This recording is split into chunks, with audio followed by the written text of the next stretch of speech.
¿Son la brujería y la hechicería una misma cosa? Habrá que ir respondiendo a esta pregunta para entrar en este tema con buen pie.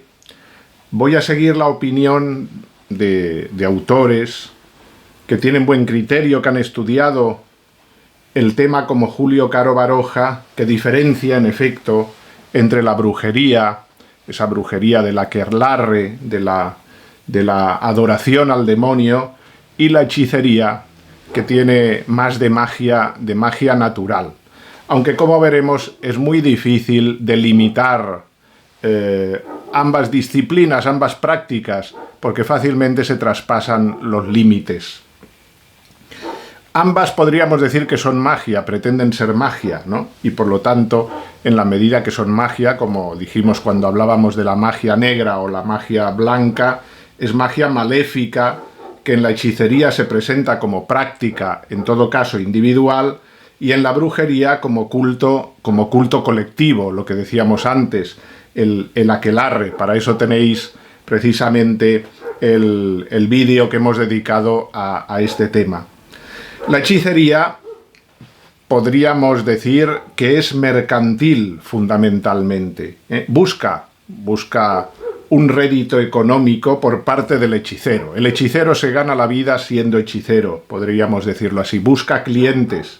Y en cambio la brujería es algo oculto que exige de discreción y no busca más que el culto demoníaco en sí. La hechicería, por lo tanto, en verdad podemos decir es profesión por la que se cobra, y la brujería es vocación para la que se vive. En la delimitación de la brujería y la hechicería podríamos decir que hay un cierto determinismo geográfico también, aunque pueda sorprender. La hechicería se da más en las zonas mediterráneas del sur de Europa y en los países de Hispanoamérica. Y en cambio la brujería abarca desde todo el norte de Italia y de España hasta el resto de Europa y sobre todo el norte. Como las zonas más brumosas con espesos bosques parece que son lugares más adecuados para los aquelarres, pero depende más, me imagino, de la idiosincrasia y del temperamento de las personas.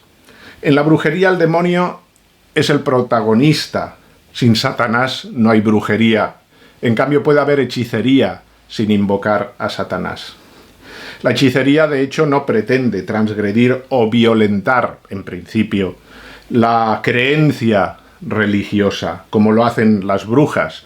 Por el contrario, en muchos casos la hechicería se sirve incluso de imágenes, ¿no? de santos, de creencias católicas, para elaborar sus hechizos y conjuros. Es decir, la hechicería actúa como una figura social que se desvía ciertamente o que modifica los principios religiosos, pero no los violenta con odio sacrílego. En la hechicería, por lo tanto, se puede dar una heteróclita amalgama de influencias, desde el maligno hasta la invocación de los ángeles y los santos, o las fuerzas cósmicas, las divinidades paganas, las fuerzas de la naturaleza. Hay hechiceros, evidentemente, que invocan a Satanás, pero en principio no es un componente esencial, fundamental, ni común de la hechicería, cuando sí lo es siempre de la brujería. La hechicera se convierte en bruja al agregársele ciertos elementos. El primero, los ritos como el sabbat o el aquelarre, ¿no?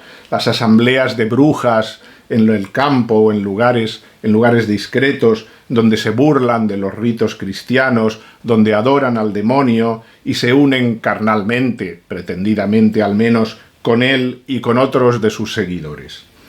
El aquelarre es importante, puesto que socializa, hace colectiva esa práctica que hasta entonces era mayoritariamente individual. En el caso de la hechicería, la práctica es individual. El hechicero atiende, por decirlo así, al cliente. Además, se sustituye el culto a Hécate o a Diana, que es más propio de esa hechicería que es más pagana, más neopagana, ¿no?, por el culto al demonio, que es el que se propicia en la brujería. El pacto hace que la bruja deje de ser una hechicera, el pacto con Satanás. solía poseer unas capacidades por transmisión de madre a hija, la hechicera. No es el caso de la bruja, ¿no? La bruja las descubre, las aprende por sí mismas, ¿no? Ya no es una mujer que sabe cómo curar, que es el caso de la hechicera, que conoce las hierbas y sus propiedades, que puede atender a los partos, sino que la bruja se convierte en una sierva del diablo. Vemos las diferencias claras, por lo tanto, entre hechicería y brujería. Los conjuros amatorios son los que más aparecen en la documentación inquisitorial cuando se habla de hechicería, pero también se realizan otros trabajos. La hechicera también se ocupa de temas de salud, de éxito en la vida. Ofrecían los hechiceros, las hechiceras ofrecían brebajes para conseguir el amor de un hombre, esos filtros amatorios, lo que están muy presentes en la literatura también del siglo de oro, por ejemplo en la Celestina, etcétera, ¿no? Para conseguir el amor, fuera o no el amor del esposo, ¿no? Lo hacían las hechiceras con conjuros, con ligazones, utilizando brebajes con sangre menstrual, polvo de huesos muertos, orina del cliente y una amalgama insufrible de productos terribles. Dicho brebaje infame se tenía que añadir a la comida del hombre solicitado. Para producir dicho efecto, la hechicera utilizaba fórmulas, a veces muy singulares. Con 2 te miro, con 3 te ato, la sangre te bebo y el corazón te parto, ¿no? Bueno, nos puede parecer increíble todo esto, pero ciertamente ha tenido un largo recorrido y lo sigue teniendo entre la buena gente con poca formación y con deseos de alcanzar metas inconfesables por caminos realmente también inconfesables. La hechicería funciona por un principio de correspondencia, por lo tanto. Usamos ingredientes que tienen determinadas características energéticas o morfológicas para utilizar esa energía y para que cumplan nuestro deseo. Pues bien, vemos ya cómo la hechicería es realmente un oficio, digámosle así, es una práctica. Cada vez que usamos hierbas, velas, aceites, incienso, otros materiales para dirigir la energía, nos dices, estamos haciendo hechicería. Mucha gente confunde hechicería con brujería, por eso estamos haciendo esta diferenciación. A veces se usan las palabras como sinónimos, pero en realidad afectan a cosas diferentes. Cualquier persona que hace hechizos es hechicero, pero no todo hechicero es un brujo o un adorador del demonio. La hechicería no se dedicaba solamente a los fines amatorios, aunque fuera seguramente lo más frecuente, sino que practicaban conjuros para conseguir, decíamos, la salud, o para conocer lo desconocido, incluso para localizar algo perdido, para tener éxito en la vida.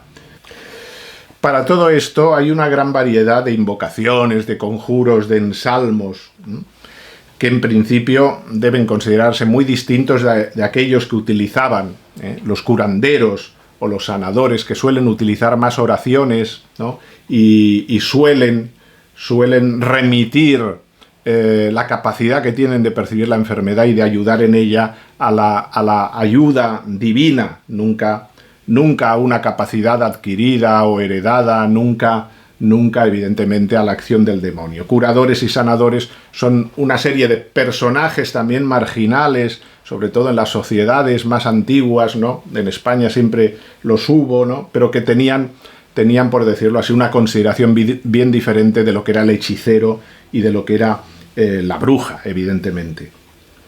A veces, ciertamente, es realmente complicado encontrar el límite entre todos estos compartimentos y estas prácticas.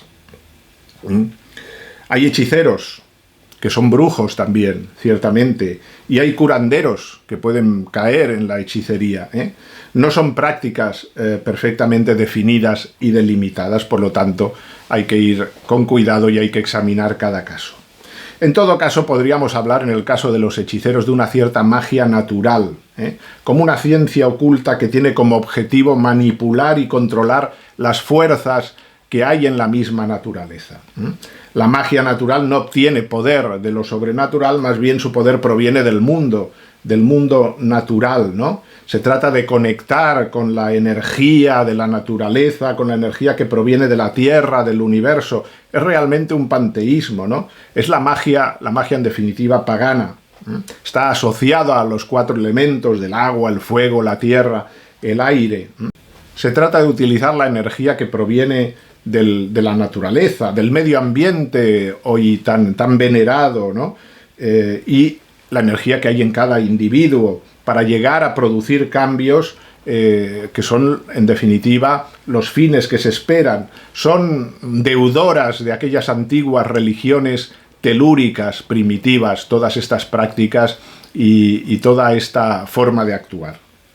Los amuletos, los talismanes, atraen fuerzas positivas, nos dicen, los colores, los aromas, los sonidos que potencian todas las propiedades, las transfieren directamente a aquellos que portan esos objetos. Son muchos, pues, los rituales que se basan en esta especie de despertar personal, en esta liberación de energía que es muy propio y ha resucitado mucho con la nueva era, como sabemos bien. Vamos a entrar ahora en un tema que tiene relación íntima con el tema de la brujería, de la hechicería, y es el tema de los maleficios. No es poco común que vengan al sacerdote personas torturadas, personas que sufren, dicen, por causa de un maleficio que alguien ha encargado, alguien que les odia, ha encargado para que actúe de forma negativa, perniciosa sobre su vida. Vamos a ver si esto es posible. ¿Qué es un maleficio? A veces se le llama también un hechizo, aunque no es correcto del todo, pero hablamos del maleficio, hacer el mal. Esto es lo que quiere decir maleficio. Consiste en lanzar una influencia maligna sobre una persona, habiendo el brujo, el que efectúa el ritual, pedido para eso la ayuda de Satanás. La doctrina más clara está en el Catecismo de la Iglesia Católica, aunque nos pueda sorprender. En su número 2117 señala: estas prácticas son más condenables aun cuando van acompañadas de una intención de dañar a otro, recurran o no a la intervención de los demonios. Evidentemente siempre serán moralmente malas en la medida que se pretende un mal para el otro. Mucho más grave cuando se procura, en efecto, la intervención, el auxilio del demonio. Maleficio es, pues, la operación que se realiza para dañar a otro con el concurso del demonio. Hay maleficios para matar, para causar enfermedad, para provocar posesión demoníaca o incluso para un mal material que es muy común. Hablamos aquí del mal de ojo, después vamos a hablar de esto, ¿no? Es una definición errada, ¿no? La del mal de ojo como maleficio, no es exactamente eso, al menos en la tradición española.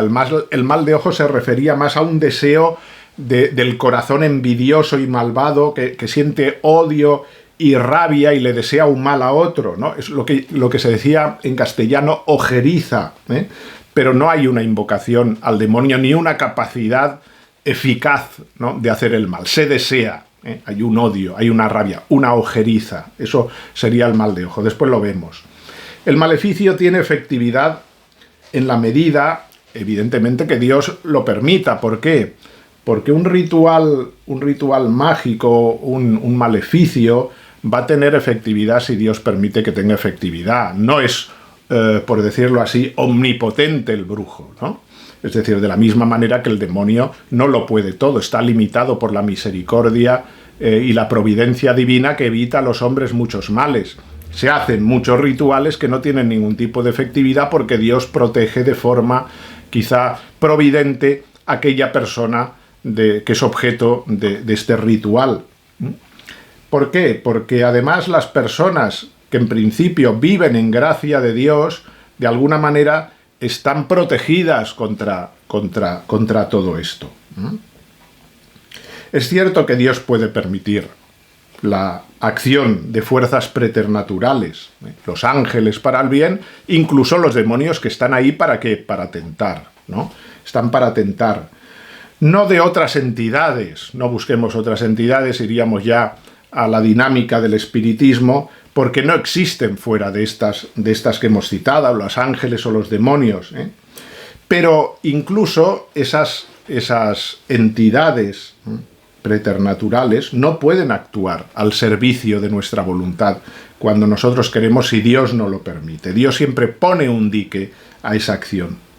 El que hace el maleficio y el que lo encarga, en verdad se puede decir que son las primeras víctimas, ellos, del demonio, ¿eh? Que con frecuencia les recompensa, entre comillas, les recompensa con alguna influencia o posesión demoníaca a ellos mismos. Tiene su efecto, ¿eh? En los mismos que realizan el ritual o que lo encargan. ¿Por qué? Porque de alguna manera ya se están poniendo bajo la férula de Satanás con esa actitud. Piensa el brujo poner esas fuerzas oscuras, no deja de ser una cierta candidez, poner esas fuerzas oscuras, las fuerzas demoníacas a su servicio, pero debe saber que es él mismo y quien le encarga el maleficio, los que se ponen al servicio de Satanás, los que se sujetan a Satanás. Nunca se invoca al demonio sin pagarlo, nunca se invoca al demonio sin consecuencias en nuestra vida. Si un brujo o bruja es eficaz, los hay, si es eficaz en sus maleficios, es que tiene un pacto con el demonio. Esto es así. La efectividad viene de Satanás, ¿no? Si ese brujo, en efecto, es efectivo, no es porque él tenga una capacidad, ¿no? Sino porque esa efectividad viene de la acción de Satanás. ¿Qué hacer si se sospecha que uno es víctima de un hechizo o de un maleficio? Primero, no es fácil saber si un maleficio es el causante de una racha de malos sucesos. A veces encadenan los malos sucesos en la vida, las dificultades, ¿no? Otorgar la autoría de esto a Satanás o a un maleficio sería evidentemente descabellado. No hay manera de saberlo, ciertamente, ya que se trata de una causa que, aunque sea real, es invisible. Por lo tanto, no siempre un encadenamiento de hechos nefastos en la propia vida debe ser acción ni de Satanás ni de un maleficio. Por lo tanto, en esto hay que ser prudente. La Iglesia, como la misma ciencia, sostienen un principio de prudencia y de objetividad que estipula que frente a un hecho extraordinario nunca debe darse una respuesta de orden preternatural o sobrenatural si puede ser explicado naturalmente, y así es en muchas ocasiones. Solo cuando se acaban las posibilidades de una explicación natural se puede empezar a pensar en otra posibilidad, pero no con certeza absoluta, en una posibilidad de un orden no natural como origen de lo que está sucediendo. Por lo tanto, ni ingenuidad crédula, ni tampoco incredulidad. Segundo, no acudir nunca a ningún tipo de mago o hechicero para que deshaga el maleficio. Sería caer doblemente en el error, multiplicaría el mal. El miedo al maleficio es explotado muchas veces por numerosos magos o movimientos sectarios relacionados con la nueva era. Hay personas que acuden a ellos para deshacer la influencia maligna que creen que sufren, y se les conmina a entregar sumas importantes para hacerlo, a someterse a rituales nuevamente perniciosos. A no pocas personas enfermas se les ha asegurado que su mal es fruto de un maleficio y se les anima a abandonar los tratamientos médicos, algo que es tremendo y con consecuencias terribles para la vida de las personas. Tercero, acudir a un sacerdote para pedir, en todo caso, si él lo cree conveniente, una oración de liberación. No un exorcismo, que generalmente no es necesario y se tendría que remitir a aquellos sacerdotes que en las diócesis han recibido de su obispo el poder de administrar este sacramental. Es necesario, para restaurar la paz en el alma de la persona que cree que ha sido afectada por un ritual de este tipo, acercarse a la gracia de Dios, es decir, cambiar de vida, confesar los pecados, pedir perdón, hacer penitencia. Se exige una conversión, de lo contrario será imposible arrancarse de la influencia maligna. Cuanto más cerca está uno de Dios, más protegido está del maligno. Una vida de gracia, de oración, de sacramentos, de mortificación, hace inexpugnable a un alma para el mal.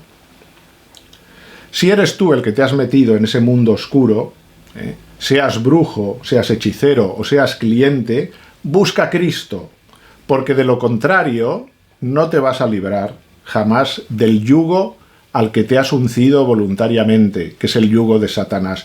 Busca a Cristo. Tienes necesidad de escapar de ahí antes de que sea demasiado tarde. En caso de que el maleficio haya operado una posesión, se debe remitir, en este caso sí, la víctima a un exorcista, a un sacerdote católico que tenga las licencias para realizar exorcismos. Si simplemente ha sufrido una influencia, se puede recurrir a cualquier sacerdote que le bendiga, que le administre los sacramentos, que haga una oración de liberación. Si los males producidos son en la salud psíquica o física, puede que desaparezcan con las oraciones. A mí en la práctica me ha pasado en no pocas ocasiones, personas que vienen con la duda, pues se reza con ellas, se les bendice, se les hace una oración sencilla de liberación, y eso es suficiente en no pocas ocasiones para que la persona encuentre la paz. Si los males producidos son en la salud psíquica o física, puede que desaparezcan con las oraciones y la vida de gracia recién adquirida, o bien su curación entonces vendrá en todo caso de la medicina, a la cual que hay que remitir también a esta persona. Cuando se exorciza a una víctima de maleficio, si se encuentra el objeto del hechizo, debe ser destruido quemándolo a continuación. Si no se encuentra, la oración destruirá igualmente su influencia demoníaca. El antiguo ritual de exorcismos así lo mandaba en sus prenotanda. Mande al demonio decir si permanece en aquel cuerpo por alguna obra mágica o signos o instrumentos maléficos, los cuales, si el poseso los ha comido, los vomite, o si están en algún lugar fuera del cuerpo, los revele, y encontrados que sean quemados completamente. Podríamos preguntarnos, ¿una maldición es lo mismo que un maleficio? Vamos a hilar un poco más fino. No, en la maldición se desean males. En la maldición se desean males, pero no se invoca a nadie para que haga esos males. Una cosa es un deseo y otra cosa es una invocación del demonio. La maldición, por tanto, no provoca ningún mal sobre la persona a la que se maldice, aunque evidentemente moralmente sea deplorable. Y aquí venimos al tema que apuntábamos antes del mal de ojo. El mal de ojo es un fenómeno más bien cultural, podríamos decir, muy extendido, que ha sido explicado en relación con la envidia. Según esta creencia o superstición, se puede causar mal a otra persona simplemente mirándola, mirándola con envidia, con rabia, con deseo incluso de que le acontezca algo malo. Puede afectar el mal de ojo a personas, a familias, incluso a los animales, a cosas inanimadas, a una casa. Según la misma creencia, esta influencia puede ser contrarrestada con una serie de acciones rituales concretas. En algunas culturas es frecuente el uso, por esta misma razón, de amuletos que pueden llevarse de forma visible para que el mal de ojo recaiga sobre los objetos y no sobre la persona que los lleva, ¿no? Todo esto, como veis, es superstición. Se emplean a veces palabras o gestos, plegarias, el uso de hierbas, bebedizos y el recurso a objetos concretos como ajos, cuernos, herraduras. Bien.